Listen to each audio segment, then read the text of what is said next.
Welcome to My Life on a GLP1, the podcast where we dive deep into the real, unfiltered experiences of living with GLP1 medications.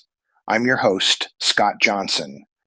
And I'm Sarah. Today we're tackling something that I know hits close to home for so many of us, that gnawing fear of weight regain when you're actually seeing success with your GLP-1. Oh man, Sarah, this is such a big one. You know, it's almost ironic. Here you are, finally experiencing the weight loss you've been dreaming about for years. Right, And instead of pure joy, there's this underlying anxiety that keeps whispering, what if it all comes back? exactly. And if you've been through the weight cycling roller coaster before, which let's be honest, most of us have, that fear isn't irrational. It's based on lived experience. Absolutely. I mean, how many times have we lost weight before? Felt amazing, bought new clothes, felt confident, and then watched it all slip away. So when the GLP-1 starts working, part of us is like, okay, but when does the other shoe drop? Yeah, and there's actually some science behind why this fear feels so real. Our bodies do have this thing called metabolic adaptation. Basically, when you lose weight, your metabolism slows down to try to preserve energy. Right, it's the whole set point theory thing. Exactly. Your body genuinely wants to return to its previous weight. So the fear isn't just psychological, there are real biological forces at play here. But here's what I've learned, and this took me way too long to figure out.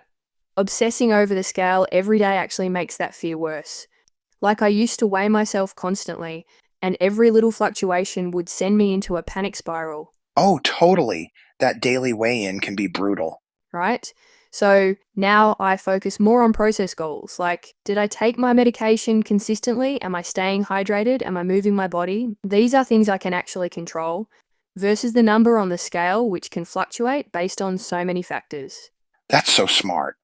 And speaking of things we can control, having a plan for those inevitable weight fluctuations is huge because they will happen.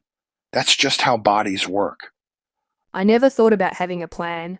So what kind of plan would you suggest?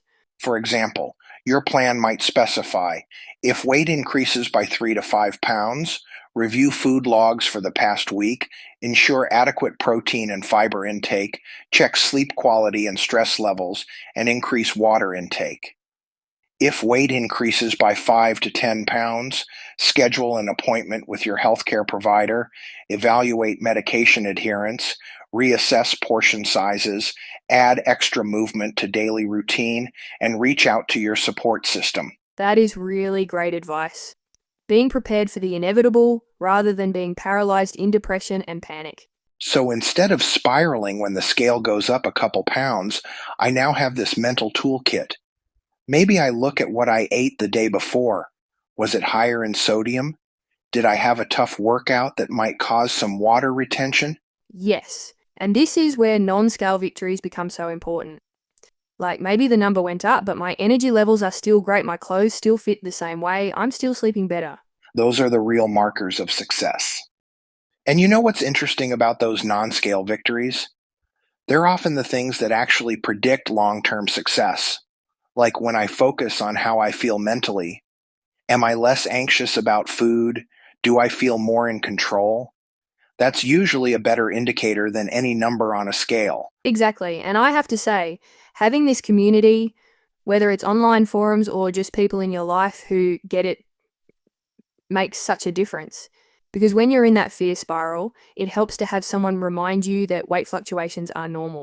Yes. And I keep a little journal now where I write down one thing each week that has nothing to do with the scale. Like, I didn't stress eat during that work deadline, or I enjoyed dinner out without guilt. These moments remind me that the real transformation is happening in my relationship with food.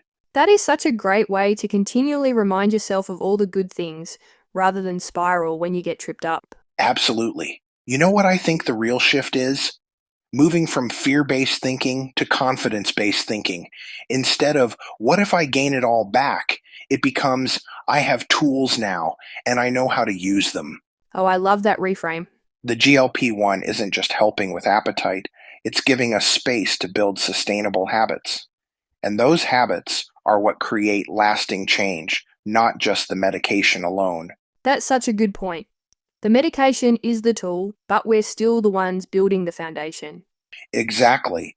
So, to anyone listening who's dealing with this fear right now, first, know that it's completely normal. Your brain is trying to protect you based on past experiences. But second, remember that this time is different. You have support, you have tools, and you're building habits that will serve you long term. Trust the process, celebrate those non-scale victories, and be patient with yourself. And speaking of support, you always have Scott and I cheering you on, and we hope you will return the favor with sharing our podcast and giving us a 5-star review wherever you stream. Tell us, Scott, what final thoughts can you share to ease our anxieties? Perfect way to wrap that up, Sarah. The fear of weight regain deserves acknowledgement rather than dismissal. It makes sense given the history many of us carry. You found a treatment that works. You have made progress. You have learned things about your body and your relationship with food. These accomplishments do not disappear if the scale fluctuates. The progress you have made is real. The lessons you have learned are valuable, and you possess more tools, knowledge, and support than you probably had at the beginning of this journey. That makes you more prepared than you think. Thanks for joining us today. On behalf of Sarah, I'm Scott Johnson, reminding you that we are all figuring this out together. Always remember to love your journey